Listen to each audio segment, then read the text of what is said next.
면서 기도하겠습니다. 창조주이신 하나님 아버지, 오늘 여기에 준비된 마음으로 드리는 11조와 감사 헌금, 그리고 지난 한 주 동안에 흘려보내고 심은 씨앗들이 있습니다. 엘샷다의 신실하심을 따라 언약하신 상을 주시옵소서. 그리하여 더욱 넉넉하고 풍성하게 이 세상에 사는 동안에 아버지의 영광을 많이 증명해 보이게 하옵소서. 아버지, 또한 이 시간에 말씀을 전하고 들을 때에 전하는 자나 듣는 자가 명철과 총명이 뛰어나게 해주셔서 아버지의 마음을 깊이 알아차리게 하시고 아는 것과 믿는 것이 하나가 되어서 아버지와 온전히 연합된 삶을 살아내게 하옵소서. 아멘. 자, 반갑습니다.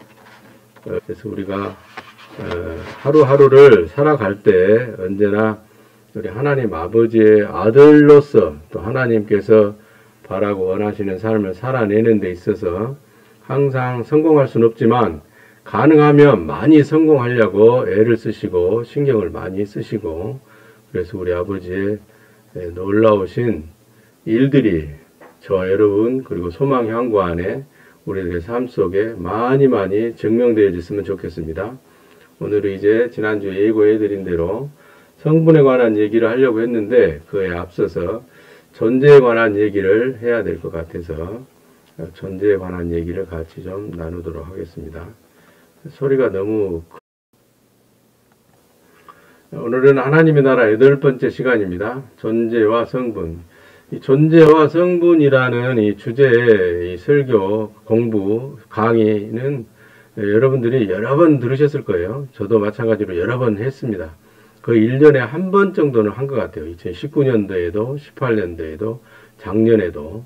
그래서 이것을 그렇게 어려운 개념이 아닌데 일반적으로 사람들이 잘 얘기하지 않는 부분이라서 가장 기본적인 이 개념들을 잘 익혀놓고 세팅시켜놓고 있으면 다른 사람을 도와줄 때 효과적으로 도와줄 수가 있고 이해시키고 설득시키는데 유용한 자료가 되기 때문에 잘 정리해 두시기를 바랍니다.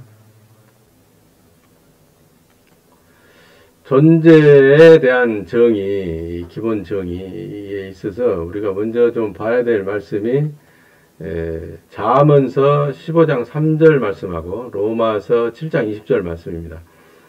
물론 이제 여러 군데 나오는데 이 잠언서 15장 3절에서는 뭐라고 나오냐면 하나님의 눈은 어디든지 어디에서든지 악인과 선인을 감찰하신다, 그렇게 표현이 나오거든요. 앞에 악인은 죄인이고 뒤에 나오는 선인은 의인을 말하는 거예요. 그래서 이 마태복음에도 보면은 그런 표현이 나와요. 하나님께서는 하늘의 비와 햇빛을 악한 죄인이나 의로운 선인에게 동일하게 내려주신다, 그런 표현도 나오고, 그래서 사람의 종류가 두 가지라는 것을 알 수가 있어요. 악인과 선인, 그 다음에 죄인과 의인, 같은 말이죠. 그 다음에 사람 속에 있는 성분에 대해서는 앤디 형제님 오셨군요. 반갑습니다. 어서 오세요. 사람 속에 있는 성분에 대해서는 우리가 영에는 하나님께서 주신 새 생명인 성령을 받아가지고 있지만은 쫓겨나간 뇌 속에는 쫓겨나간 세상 임금인 죄들이 살고 있다는 것을 이제 보여주는 성경 구절이 로마서 7장 20절입니다. 내 속에 있는 죄가 악을 저지르게 하고, 내 속에 있는 죄가 하나님께 반항하게 하고, 내 속에 있는 죄가 사람을 미워하게 한다. 그런 표현이 이제 바울의 로마서 7장 20절에 나오는 것입니다. 그래서 잠언서 15장 3절에 두 종류의 인간이 나오고, 로마서 7장 20절에 두 종류의 성분을 추측해 볼 수 있는, 암시해 주는 그런 표현이 나온다는 것을 명심하시고 다음 차트 보도록 하겠습니다. 굉장히 대단한 개념 같은데 그렇지 않습니다. 이거 당연한 개념이고 누구나가 상식적으로 알고 있는 것이죠. 근데 정리해서 전해주는 그런 시간이 없었을 것이고 정리해서 전해주는 그런 선생들이 없었을 뿐이에요.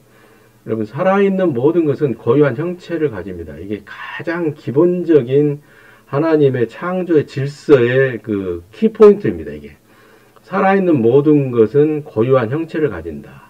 살아있는 모든 것, 생명이 있는 모든 것, 식물이거나 동물이거나 사람이거나 하다못해 바이러스조차도 살아있는 것, 나름대로의 생명을 가지고 있는 것은 다 고유한 형체가 있어요.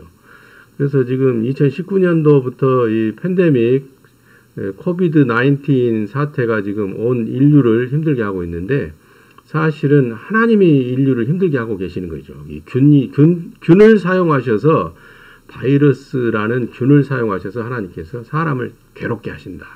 거기에 여러분들이 관심을 좀 가졌으면 좋겠어요. 그래서 그런 관점에서 세계 정세도 하나님의 관점에서 좀 이렇게 둘러볼 줄 알아야 되고, 그래야 좀 인생 사는 개념이 정립이 잘 됩니다. 그냥 눈앞에 보이는 근시안적인 문제만 해결하려고 가다 보면 그 사람의 인생이 엉뚱한 방향으로 가고 있는데도 본인이 알아차리지 못하는 것이거든요. 창조주 하나님께서 의도하신 인생 나름대로의 목적이 있는데, 그것을 견지하고 그것을 흐트러짐 없이 잘 가기 위해서는 멀리 보고 가야 되는 것이고, 멀리 본다는 것은 하나님의 관점에서, 하나님의 시야로 이 세계 정세를 살펴보고 일어나는 일들의 원인과 이 과정들을 살펴보는 것이 저는 대단히 중요하다고 생각을 합니다. 그런데 이 가장 이런 모든 것들의 가장 기본적인 것들이 뭐냐면 형체가 있다는 거예요. 고유한 생명이 있는 모든 것은 형체가 있다. 그러면 생명이 없는 것은 형체가 있느냐 없느냐.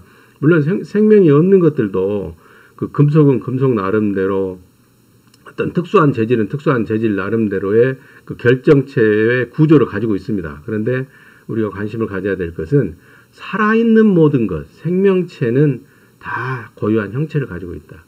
그래서 영국산 변이 바이러스가 나왔네, 뭐 남아공산 뭐 변이 바이러스가 나왔네. 같은 신종 코로나 바이러스지만은 변이가 생기면은 또 달라지잖아요. 그 구조가 RNA, DNA 구조가 달라지거든요. 그래서 종류마다 전부 다 독특한 형체를 가지고 있다. 그것을 이제 창세기 1장에서 보면은 11절부터 12절까지 식물, 풀 가진 것들, 씨 가진 것들을 만들어내실 때, 그리고 창세기 20장 21절에 특별히 날개를 가진 새들에 관해서 하나님이 만들어내실 때, 그리고 24절, 25절은 동물들, 육축들, 네 발 달린 짐승을 포함해서 동물에 속한 것들을 만드실 때, 그 다음에 최종적으로 사람을 만드실 때 보면은 전부 다 고유한 모양과 형상, 생김새대로 이렇게 만드셨다는 거예요. 그래서 창세기 1장에 나오는 이런 내용들을 살펴봐서 정리를 해보면 그것이 뭘 말하는 거냐면, 종류대로 만드셨다는 것은 모양과 형체대로 만드셨다는 거예요. 종류대로라는 말에 해당되는 창세기 1장 11절부터 12절, 20절부터 21절, 24절부터 25절에 나오는 각기 종류대로 만들었다. 식물은 종류대로, 새도 종류대로, 짐승들, 동물들도 종류대로, 벌레도 종류대로 다 만드셨다는데, 그 종류대로라는 것에 해당되는 단어가 히브리어로 민인데, 우리나라의 민인데, 이 민이라는 히브리어가 창세기 1장 26절, 27절에 가서 보니까 모양과 형체라는 것으로 명확해지더라, 이게. 모양과 형체, 모양은 첼렘이고 형체, 형상은 테무트인데, 이것은 히브리 말인데 첼렘은 생김새를 말하고 테무트는 겉모습을 말하는 거예요. 그러니까 속에는 어쩔 망정, 속은 어쨌든지 간에 밖으로 드러난, 보이는 그런 모습과 생김새가 이렇게 종류대로라는 말로, 또 모양과 형체대로라는 말로, 첼렘과 테무트라는 말로 정의되어 있더라 이 말이에요. 그래서 창세기 특별히 1장 26절과 27절은 하나님이 사람을 만들 때 하나님 자기의 형상과 모양대로 만드셨다, 그렇게 얘기하고 있는 것입니다. 이게 굉장히 중요해요. 창세기 1장 26절부터 27절까지가 굉장히 중요합니다. 하나님의 형상과 모양대로, 자기의 형상과 모양대로 사람을 만드셨다는 창세기 1장 26절부터 27절까지가 굉장히 중요합니다. 자, 그 다음 내용들을 살펴보도록 하겠습니다. 살아있는 모든 것은 고유한 형체, 모양과 겉모습이 있는 것처럼, 또 살아있는 모든 것은 고유한 본성이 있어요. 본성. 이 본성, 이것을 이제 말하자면 이제 성분이라고 해야 되는데, 제가 알아듣기 쉽게 하기 위해서 본성이라고 해놨습니다만은, 자기에게 고유한 본성이 있어요. 스스로 만들어진 것은 아니지만 살아있는 이 모든 것이나 살아있지 않는 모든 것이나 모든 것들을 하나님이 만드셨잖아요. 그래서 모든 피조물들 중에서 살아있는 모든 것은 고유한 형체가 있고 그 다음에 두 번째로 고유한 본성, 성분이 있다는 거예요. 고유한 특성이 있습니다. 특성. 그것에 관해서 설명하고 있는 부분이 욥기서 38장, 39장 이 부분이에요. 욥기서 38장과 39장에 보면 다양한 이 동식물들이 어떻게 살아가고 어떻게 번성해 가는가 그런 그 모습들이 다 자세하게 종류별로 다 나오는 것은 아니지만 산짐승들과 그 다음에 날개 있는 것들과 그 다음에 물속에 사는 생명체들이 어떤 삶을 살아가는 것에 관해서 욥기서 38장, 39장에서 하나님께서 욥에게 쭉 아주 장황하게 설명하고 계십니다. 왜냐하면 그것은 어떤 내용이냐면 나 창조주 하나님이 내가 이렇게 만들었다 이 말이에요. 네가 이것을 만들 때 네가 옆에 있었느냐? 네가 이것을 만들 때 이것도 이렇게 되리라고 네가 알았느냐? 그걸 얘기하는 거거든요.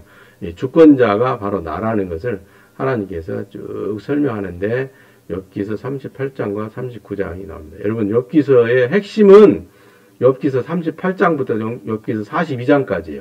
그것을 쭉 읽어보면 하나님께서 욥에게 의로운 사람이라고 하는 욥에게 이호브라는 히브리 말이 의인이라는 얘기거든요. 의로운 자라는 뜻이거든요. 그러니까 하나님의 아들을 말하는 거죠. 그래서 하나님의 아들이 고난당했을 때 그 고난의 이유에 대해서 궁금하신 분들은 정리하시는 부분이 욥기서 38장부터 욥기서 42장까지라는 얘기예요. 그걸 쭉 한번 읽어보시면 왜 인생이 고난을 당하는지 왜 욥이 고난을 당하는지 의롭다고 하는 하나님이 자랑하시는 그 하나님의 아들이 왜 고난을 당했는지 여러분들이 감을 잡을 수가 있는 소상하게 알 수가 있는 내용입니다. 그래서 모든 살아있는 피조물은 특성이 있다는 것을 아셔야 됩니다. 왜냐하면 바이러스도 또 곤충들도 그 다음에 벌레들도 수생식물들, 어류들, 그 다음에 물속에 살면서도 포유류에 속한 것들 이런 모든 것들, 동물들 심지어는 인격이 없는 식물들조차도 끈끈이 주걱은 끈끈이 주걱대로 마삭주로 마삭주대로 또 백합은 백합대로 자기 나름대로 번성들이 있어요. 그 번성에 의해서 자기의 본 모습을 유지해 가면서 살아가는 것이죠. 그런데 여기서 우리가 눈치를 채야 될 게 뭐냐면 그 생긴 것이 독특하게 생겼으면 그 독특하게 생긴 그 생김새에 따라서 독특한 뭐가 있냐면 독특한 본성, 성분이 있는 것이고 그 생김새와 그 본성에 의해서 그 나름대로의 목적을 쫓아 살아가더라 이 말이에요. 새는 새대로, 짐승은 짐승대로, 식물은 식물대로, 심지어 벌레나 세균들까지도 전부 다 생김새가 다르니까 그 안에 다른 성격들과 성질들과 성분들을 가지고 있고 그것에 의해서 그 자신의 목적을 이루어가더라 이 말이에요. 그러나 스스로 피조물의 목적이 정해진 건 아니죠. 하나님께서 부여한 목적인 것이죠. 그것이 이제 창세기 1장에서 나오는 생육하고 번성하라, 생육하고 번성하라. 거기에 숨어 있는 뜻인 것이죠. 그래서 우리가 이제 알 수 있는 것은 뭐냐면 생김새에 따라 번성이 다르고, 생김새에 따라 번성이 다르고, 삶의 방식이 다르고, 그 번성에 의해서 삶의 방식이 전해진 것이니까, 그 다음에 번성이 다르니까 삶의 방식이 다른 것이고, 그래서 추구하는 그 목적이 다 다른 거예요.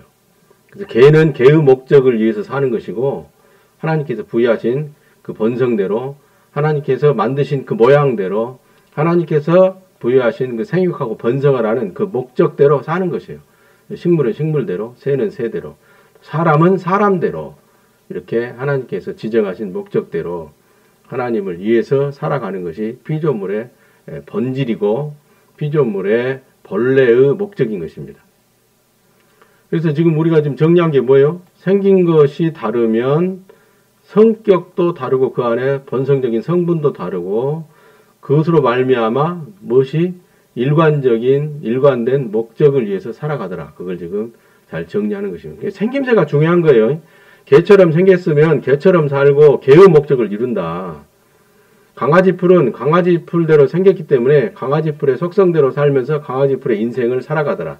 인생이라고 하기는 좀 그렇지만은 강아지 풀의 생애를 살아가더라. 그것을 아주 단순한 개념이지만 이성적으로 잘 정리해야 됩니다. 자, 여기서 한번 생김새에 따라서 본성이 다르고, 본성이 다르면 삶의 방식이 다르고, 삶의 방식이 다르니까 뭐가? 목적이 달라지더라. 이걸 아셔야 돼, 이게. 생김새가 다르면 성격도 다르고, 성격이 다르면 목적도 다르더라. 주님도 어마어마한 하나님의 목적을 이루어가는 데 있어서 가장 베이지컬한 기본적인 개념이에요. 여기에서 틀어져 버리면, 여기서 1mm 틀어지면 한 20km 가면은 몇 메타 틀어져 버리고 전혀 엉뚱한 방향으로 가버리는 것이거든요.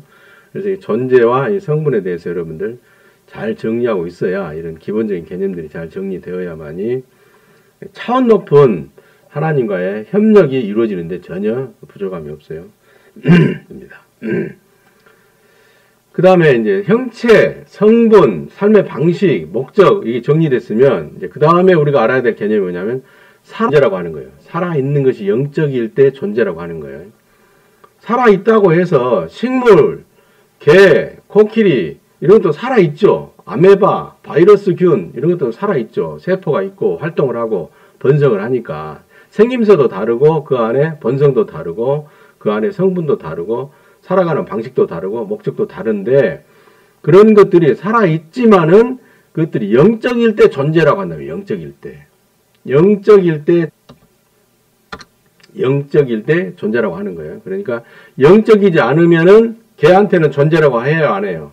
걔는 아무리 외롭고 힘들어서 여러 가지 치료에도 도움을 주니까, 함께 살아가고 있지만은, 걔는 뭐 반려견이네, 뭐 반려식물이네, 반려묘네, 뭐 여러 가지 반려동물이네, 이런 개념들이 있지만은 영적이지 않기 때문에 존재라고 할 수가 없는 거예요. 그래서 영적이라는 것은 영과 혼이 공존하는 걸 말해요. 영과 혼이 공존해야 돼. 그러니까 생김새가 있고 고유한 특성이 있는데 반드시 영과 혼이 그 사람, 그 존재, 그것들 안에 있어야 된다고. 그럴 때 존재라는 말을 붙일 수가 있는 거예요. 식물은 세포로 구성되어 있죠. 그래서 식물도 일종의 어떤 그 자기 번성대로 그 넝쿨을 뻗어가지고 휘감아서 자기 생존 방식을 찾아가는 넝쿨 식물들도 있고, 그 다음에 끈끈이 주걱이나 이런 식충 식물들은 입을 쫙 벌리고 있다가 벌과 나비가 꿀을 냄새를 맡고 유혹당해서 들어오면은 딱 입을 닫아서 그 곤충들을 잡아먹는 그런 식충 식물들도 살아있지만은 뭐가 없어요? 영혼이 없어요. 영혼이. 개나 코끼리 아무리 영리하다고 하는 그런 짐승들도 마찬가지입니다. 혼은 있으나 영이 없어요.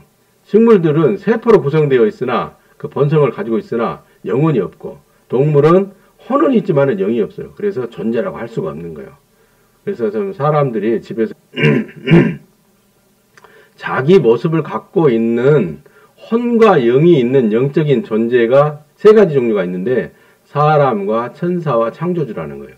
그러니까 형상부터 생김새부터 시작해가지고 지금 성분의 얘기가 나왔고, 어떤 것을 존재라고 할 수가 있느냐 그 얘기까지 나왔는데, 이 사람과 이 천사와 창조주만을 보고 우리는 존재라고 할 수가 있는 거다. 아무리 영리해도 개나 원숭이한테 존재라고 할 수 없는 거다. 그것들은 그냥 피조물 중에 동물에 속하는 것이고, 함께 사는, 키우고 있는 그 짐승에 불과한 것이지 존재라고 할 수가 없는 것이다.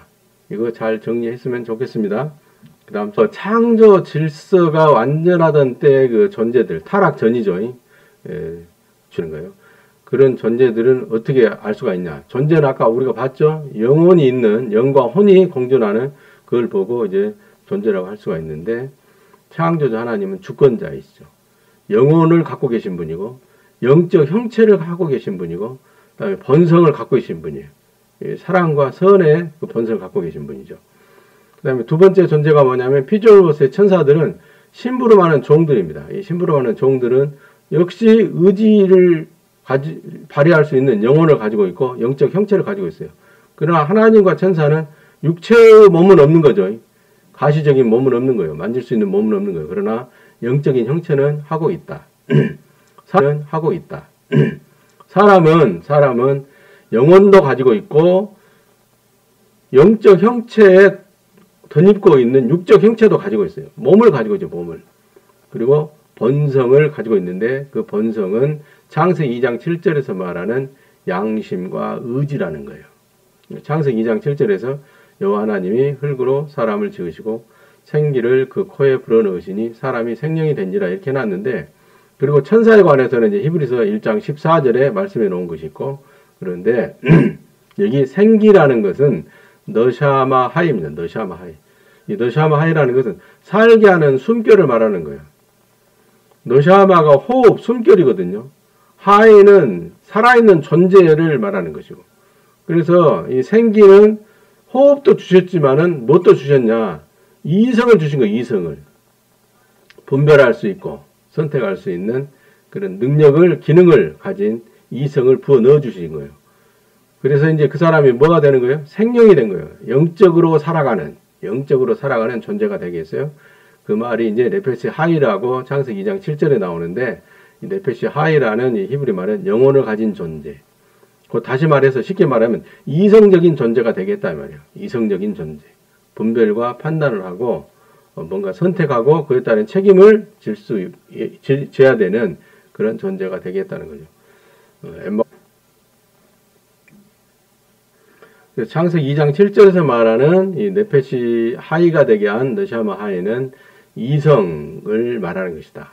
숨결과 생명을 같이 합해서 받은 것인데, 그 안에 그래서 육체와 영혼의 역할과 기능, 사람의 육체와 영혼의 역할과 기능에 대해서 이제 같이 좀 봅시다. 육체는 영혼을 담는 그릇입니다. 속사람을 담고 있는 그릇이기도 하죠. 그래서 영혼의 사람이 속사람이니까 결국은. 그런데 그 영혼에 있는 것들을 어떻게 표현해내느냐, 그 표현체예요. 그러니까 그래서 육체는 영혼을 담는 그릇이고, 그 다음에 그 영혼의 것들을 표현하는 표현체입니다. 그러므로 사람이 혼에서 나오는 기능인 어떤 마음이나 생각이나 결정을 하고 있을지라도 말하지 않고 표정으로 드러내지 않고 행동하지 않으면 알 수가 없는 거죠. 그래서 육체는 건강해야 되는 이유가 건강하게 표현하기 위해서 그런 것이에요. 그 다음에 혼은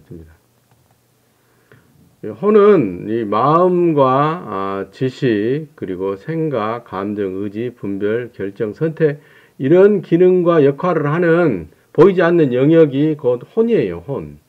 그래서 작정을 한다거나 무언가를 습득하고 배우고 훈련받는 것을 저장을 한다거나, 그 다음에 어떤 아이디어, 생각을 낸다거나, 그 다음에 기쁘다, 슬프다, 뭐 이런 감정을 표현의 자리가 나온다거나, 그 다음에 의지, 이렇게 할까 저렇게 할까 자기가 분별하고 결정하고 선택하는 이런 기능들을 가지고 있죠. 그 다음에 영은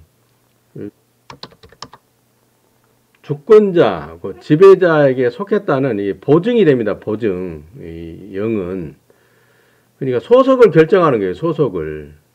그 존재가 누구에게 속했느냐, 그 소속을 결정하는 거예요. 그 우두머리가 누구냐, 주권자가 누구냐, 지배자가 누구냐, 그걸 대장이 누구냐를 결정하는 것이 영이에요. 그리고 그러니까 이게 굉장히 중요합니다. 이것에 의해서 이것이 달라지거든요. 요것에 의해서 요것의 용도가 달라져 버린단 말이에요. 그래서 이 영이 이제 속사람에 있는 그 영이 소속을 결정하는 것이고 통신 기능이 있는 것이죠. 통신 기능은 이제 교제하는 기능이다 그 말이죠. 여기에 관한 이제 성경 구절들이 이제 고린도후서 1장 21절과 고린도후서 5장 5절 이런 것들이 이제 영에 의해서, 우리는 성령에 의해서 하나님 아버지께 속하잖아요. 그죠? 이전에는 우리가 뭘 가지고 있었죠? 죄를 가지고 있었어요. 죄를. 영에다가 죄라는 악한 영을 가지고 있었어요. 그러니까 누구에게 속했어요? 마귀에게 속했단 말이에요. 그래서 이 영은 주권자, 지배자에게 속했다는 보증이 되고 또 소속이 되고 통신 기능이 되는 것이 영이다. 그래서 영이 어떤 영이냐에 따라서 혼의 용도가 달라지는 것이고, 그러므로 말미암아 표현체인 육체에서 드러나는 열매들과 그런 모습들이 달라지는 것이죠. 그래서 우리가 그 사람의 행동을 보면 그 사람이 어떤 마음을 가지고 있는지 알 수 있고, 그 사람의 행동을 보면 그 사람의 마음과 더불어 어떤 영의 지배를 받고 있는지를 알 수가 있다 이 말이에요. 하나님의 아들은 속사람에는 영, 성령을 가지고 있지만은 우리 뇌 속에 머리에는 죄를 또한 도망간 세상 임금을 또 보유하고 있기 때문에 이 마음과 지식과 생각과 감정과 의지와 분별과 경찰과 선택이라는 기능을 통해서 하나님의 것을 선택할 것인지 쫓겨나간 세상 임금의 것을 선택할 것인지 심지어 감정조차도 그것을 잘 분별하고 결정하고 선택해야 됩니다. 그래서 뭐가 달라지는 거예요? 표현체가 달라지는 거예요. 이게 소스가 영입니다. 이거는 작용인 것이고 그 다음에 열매가 육체로 나타나는 것이죠. 육체는 우리 삶의 문제를 바로 보여주는 것이기도 하죠. 그러나 보이지 않는 마음과 생각 그리고 의지와 결정이 누구의 지배, 어떤 것의 지배를 받느냐에 따라서 이게 달라진다. 여러분 이 13-7번 차트 굉장히 중요합니다. 여러분들이 이걸 잘 정리를 해 놓으셔서 여러분의 것으로 소화하셔가지고 모든 매사가 왼쪽이냐 오른쪽이냐의 선택이고 가만히 멈춰 있는 것이란 있을 수가 없어요. 인생이라는 것은 신앙이라는 것은 종교라는 것은 가만히 멈춰 있을래야 멈춰 있을 수가 없어요. 흘러내리는 심지어는 쏟아지는 폭포수 아래에 있는 것과 마찬가지이기 때문에 자기의 선택과 결정과 의지에 따라서 어느 방향으로 갈 것인가를 선택을 해야 돼요. 거슬러 올라갈 수밖에 없는 것이 인간의 운명, 데스티니이고 인간의 미션인 것입니다. 가만히 있으면 얼마나 좋겠어요. 나도 정말 좋겠어요. 가만히 있으면. 가만히 있고 싶은데 왜 나를 가만히 안 두세요? 그게 사람의 피조물인 하나님의 모양과 형상대로 지음받은 사람의 운명인 거예요. 그 운명을 어떻게 할 수가 없어요. 그러므로 이 소속을 잘 결정하고 이 선택을 잘해서 이 좋은 표현을 열매를 내놓도록 애써야 된다는 것이죠. 기계적인 하나님 아니에요. 하나님은 기계적인 하나님 아닙니다. 하나님은 로봇을 부리시는 분이 아니에요.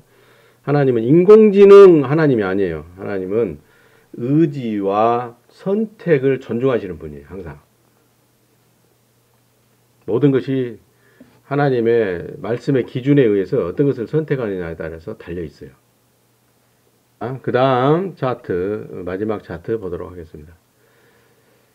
원래 이렇게 존재대로 또 생김새대로 그 다음에 그게 맞는 본성대로 또 본성에 맞는 그 목적을 이루도록 이렇게 하나님께서 다 디자인을 해 놓으셨죠. 설계를 해 놓으셨어요.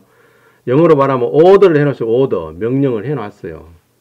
모두 다 창조주 하나님의 목적에 기여하도록 이렇게 잘 해놨어요. 디자인을 다 해놨어요. 그래서 영적인 존재들과 이 하나님의 그 피조물들이 다 나름대로 생육하고 번성하는 과정에서 하나님의 영화로움을 증명해 보이는 겁니다. 그것이 이제 로마서 1장의 얘기죠. 다 만들어 놨어요. 이렇게 하나님께서 아주 철두철미하게 세밀하게 해놨어요. 제가 이 책을 만들면서 정말 하나님 우리 아버지의 그 솜씨, 세밀하신 그 우리 하나님 아버지의 그 마음 그런 것을 아주 깊이 아는 계기가 됐는데 모든 것을 아주 세밀하게 디자인하고 설정해 놓으시고 한치 오차도 없이 1 더하기 1은 2 곱하기 3은 5가 아닙니다. 2 곱하기 3은 6이에요. 아주 기본적인 것부터 어마무지한 것들까지 다 이렇게 설정을 다 해놓으셨어. 기능들도 부여해 주시고 어쩔 때는 어쩐 열매가 나오게 돼 있고 그럴 때는 그런 열매가 나오게 되고 다 설정을 해 놓으셨습니다. 이게 창조주의 능력이고 주권이에요. 이걸 거스릴 수는 없는 거예요. 피조물들은. 그런데 이제 이것을 반항하는 영이 나타나기 시작한 거예요. 이제 그때가 타락 후 이제 타락 시점 에덴에서 이 일이 벌어지게 된 거죠. 먼저는 영적인 세계에서 그 피조물인 천사, 타락한 범죄한 천사에 관한 부분이 이사야서 14장 12절부터 14절, 에스겔서 28장 14절부터 15절, 요한복음 8장 44절 얘기인데 여기에 이제 나타나게 된 거죠. 여기에 하나님에게 반항하는 영이 나타나요. 반항하는 영. 피조물인 주제에 하나님과 비기려고 하고 피조물인 주제에 자기가 하나님 노릇을 하려고 하고 피조물인 주제에 하나님의 오더를 거부하고 하나님을 무시하고 멸시하는 그 존재가 이제 등장을 하는데 그 타락한 천사죠. 거기에 관한 이 말씀들이 이사야서 14장, 에스겔서 28장 얘기인 것입니다. 그걸 예수 그리스도가 얘기할 때 처음부터 살인한 자, 마귀, 세상 임금, 죄라고 이렇게 얘기하고 계시는 거죠. 예, 첫사람 아담과 하와 이들도 너샤마 하이를 받아가지고 네페시 하이가 되었을 때 분별과 선택을 할 수 있는 그런 기능과 능력을 가진 의지적인 존재, 이성적인 존재가 됐을 때 그걸 잘 활용을 했어야 되는데 마귀의 말을 들어버린 거예요. 타락한 천사의 불의가 드러난, 마침내 불의가 드러난 그 마귀의 말을 들어버린 거예요. 그래서 그 선택의 결과로 모든 사람은 마귀 자식이 되어버렸고 마귀의 수중에 떨어져 버린 거예요. 그것을 말하는 것이 이제 로마서 6장 23절에 말하는 죄의 싹은 사망이다. 그리고 모든 번영과 복지는 박탈돼 버린 거예요. 생육화가 번성하라는 창세기 1장 26절부터 28절까지의 오다 해놓은 것들이 박탈돼 버린 거예요. 그게 이제 창세기 3장 14절부터 19절까지 나오는 뱀에 대한 징계, 아담에 대한 징계, 하와에 대한 징계. 그래서 이제 전적인 무능함 속에 들어가 버린 거죠. 마귀 자식이 된 사람은. 이 결과가 이렇게 돼버린 거예요. 하나님의 설정해 놓으신 존재와 성분과 목적을 거슬러 버리니까 이런 결과가 돼버린 거예요. 여러분 이게 반항하는 영입니다. 반항하는 영. 피조물이 창조주의 주권에 도전을 해요. 도전할 뿐만 아니라 창조주의 주권을 무시한다니까요. 반항해요. 이것들이 모든 사람들 속에 다 심어져 버린 거예요. 그리고 이제 하나님 아들 된 다음에도 이 반항하는 영, 이 반항하게 하는 이 죄들이 세상 임금이 쫓겨나가서 그 사람 머릿속에 저장되어 있는 기억들과 경험들과 상처들을 동원해가지고 여전히 아버지를 거역하게 만든다니까요. 아버지의 목적을 이루지 못하게 만드는 거죠. 이것을 바로 이 영적 전쟁이라고 하는데 여기에서 잘 승리해야 됩니다. 그러기 위해서는 이 존재와 성분에 대한 기초가 잘 확립되어져서 내 머릿속에서 벌어지고 있는 내 마음의 문을 차지하려고 애쓰는 그것이 하나님이냐 마귀냐, 하나님이 주시는 축복이냐 마귀가 쏴 갈기는 저주냐, 그걸 잘 분별해서 문을 닫을 때는 닫아야 되는 것이고 문을 열어줄 때는 열어줘야 되는 거예요. 여러분 사망의 문을 열어주면 사망에 빠지게 되는 거예요.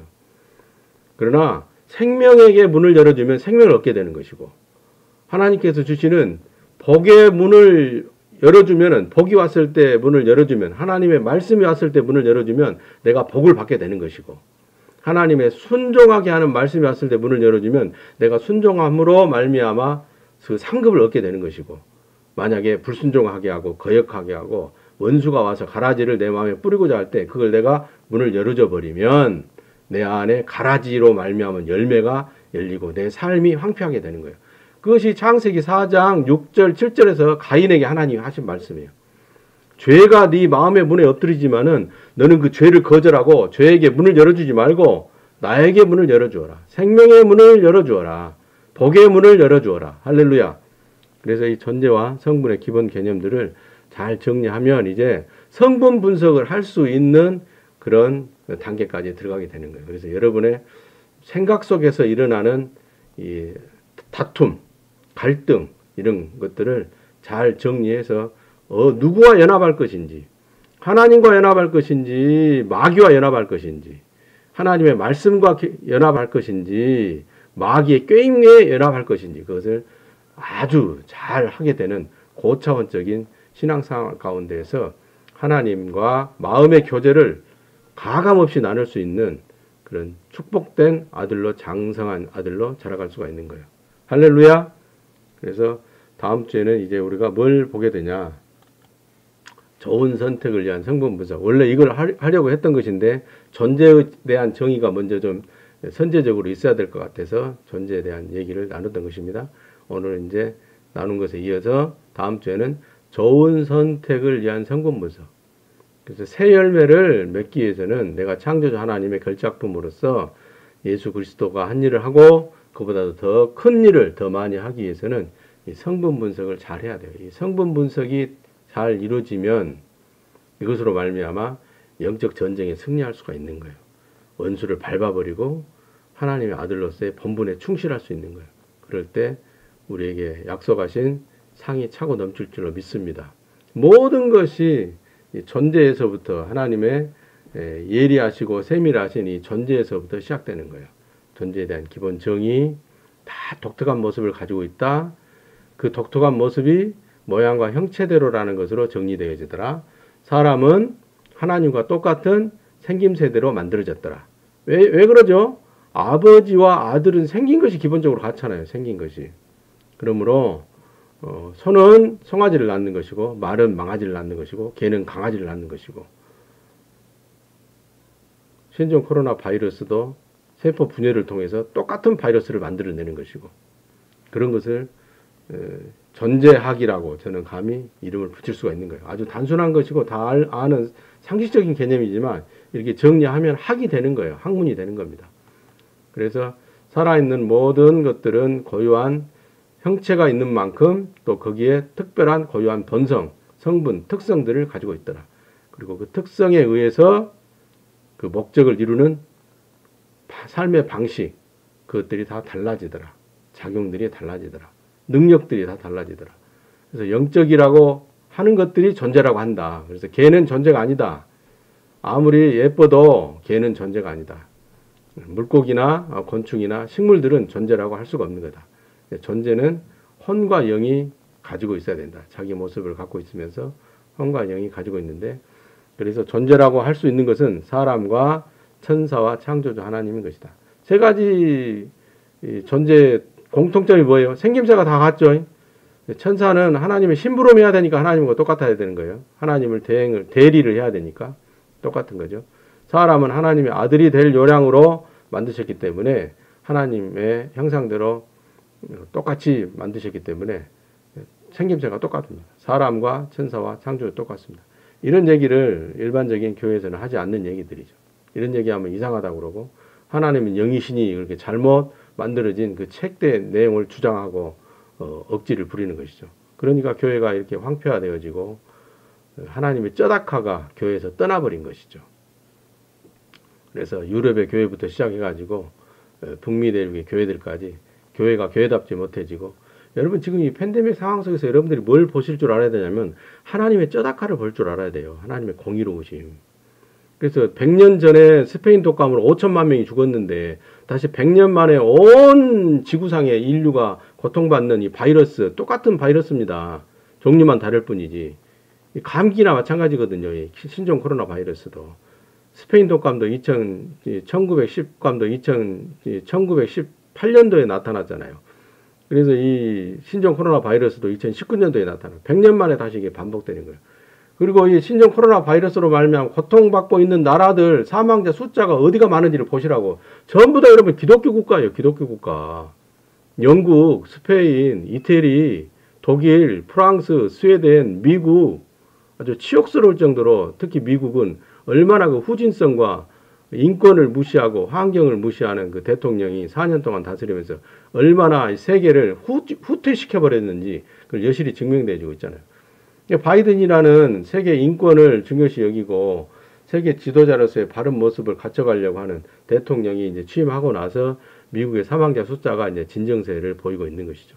여러분 이런 것들을 좀 거시적으로 볼 줄 알아야 돼요. 그냥 눈앞에 있는 것만 쫓아가지 마시고 하나님의 세계 경영이 어떻게 이루어져 가고 있는가, 하나님의 공의로우심이 어떻게 지금 인류 가운데 영향을 미치고 있는 것인가, 하나님이 어떻게 세계를 다스리고 계시는가를 하나님의 아들로서 관심을 갖고 좀 중점적으로 봐야 될 부분이 이런 부분인 거예요. 창조 질서가 완전했던 때 존재들은 이랬었다. 그래서 사람이 이성적인 존재로 지음받은 것이다. 도덕과 양심을 담을 수 있는 이성을 이때 부여받은 것이죠. 그러니까 하나님께서 명령하신 거죠. 해라 말아라. 너는 모든 것을 먹어라. 해라죠. 긍정명령이죠. 너는 이것은 먹지 말아라. 나는 무시하지 말아라. 이거 부정명령이잖아요. 금지명령과 권장명령. 이것을 수행할 수 있는, 분별해서 수행할 수 있는 이성적인 존재로 사람은 지음받은 것이죠. 그래서 사람에게 책임을 묻는 거예요. 하나님께서. 알만하게 만들어 놓고 알만한 기능과 능력을 주시고 알만하고 할만한 선택을 할 수 있도록 해주셨으니까 그 책임을 물으시는 거죠. 그래서 육체와 혼과 영의 작용들과 기능들을 여러분들이 잘 숙지하고 있어야 될 줄로 믿습니다. 결국은 여러분 요것이 중요해요. 요것이 아주 중요한 것이 혼입니다. 혼. 여기서 아주 육지배판 나라가 세워지기도 하고 무너지기도 하고 이 안에서 집이 무너지기도 하고 집이 허물어지기도 하고 세워지기도 하고 이 안에서 손해를 보기도 하고 이 안에서 이익을 보기도 하는 모든 것들이 여기서 결정되어집니다. 영에 있는 것들의 지배를 어떻게 내가 잘 받아내리느냐. 그 다음에 뇌에 있는 것들의 작용을 어떻게 내가 막아낼 것이냐. 이것이 영적 전쟁의 차원인 것이에요. 그래서 모든 선택의 결과는 사람에게 주어져 버린 것이다. 선택권이 있는 만큼 그에 따른 권리도 주어진 만큼 그에 따른 책임도 주어진 것이다. 그래서 번영과 복제가 박탈되어 버린 고난 속에 들어간 인간이 된 것이죠. 그러나 또 하나님께서는 그 고난으로 말미암아 창조주를 거슬러 찾을 수 있는 그런 계기와 기회를 주시는 것이죠. 그것이 하나님의 은혜인 것입니다. 그래서 다음 주에는 이제 좋은 선택을 위한 성분 분석, 그 초이스를 해야만이 그 프루it이 열리잖아요. 좋은 선택을 해야만이 좋은 열매가 열리는 것이거든요. 그것에 대해서 다음 주에 같이 나누도록 하겠습니다. 마치겠습니다. 주 하나님 여호와께서 우리 모두에게 복을 주시고 항상 지켜주시길 원하며 평강의 얼굴로 우리를 바라보시고 범사에 풍성한 은혜 베푸시길 원하며 우리 모두를 날마다 형통하게 하시기를 축원합니다. 또한 소망의 항구 안에 신종 코로나 바이러스로 말미암아 고통받는 일이 없도록 잘 막아주시고 보호하여 주시옵소서. 또한 우리 가족들과 관계를 맺고 살아가는 모든 사람들에게도 하나님의 은혜가 있게 하여 주시옵소서. 감사하고 축복하며 기도드리옵나이다. 아멘. 자, 감사합니다. 오늘 또 나눈 말씀들 잘 정리하셔서 여러분의 것으로 잘 소화하시고 나보다도 더 훌륭하게 하나님에게 쓰임받으시기를 축복합니다. 맛있는 점심들 나누시고 오늘 배운 내용들도 잘 자를 것은 자르고 편집을 해서 올려놓을 테니까 여러분의 것으로 노트 잘 하셔가지고 말씀방 리더가 될 수 있는 자질들을 갖추시기를 축복합니다. 감사합니다. 우리 모두를 위해서 제가 박수 치겠습니다. 감사합니다. 짝짝짝짝짝 사랑합니다. 감사합니다. 다음 주 중으로 책이 나오면 아마 다다음 주 3월 달에는 여러분들이 책을 받아보실 수가 있을 거예요. 그래서 제가 가까운 데 계시는 분들은 제가 직접 전달하고 멀리 계신 분들은 우편으로 택배로 보내드리도록 하겠습니다. 그 전에 이제 자기가 좀 전달해 줘야 될 사람들, 선물로 보낼 사람들 있으시면 말씀하세요. 무상으로 드리도록 하겠습니다. 그리고 이제 전자상거래 세무서 허가가 나면 옥션이나 뭐 IMF나 그 다음에 쿠팡이나 이런 데 올려서 택배비 포함해 가지고 판매할 것은 또 판매하고 또 여러분들을 통해서 선물하고 전달될 것은 전달하고 그렇게 하도록 하겠습니다. 감사합니다. 또 다음 주에도 여러분과 함께 힘찬 생명의 말씀을 나누도록 하겠습니다. 전쟁에 승리하시기를 축원합니다. 감사합니다. 성분 분석 다음 주에 하도록 하겠습니다.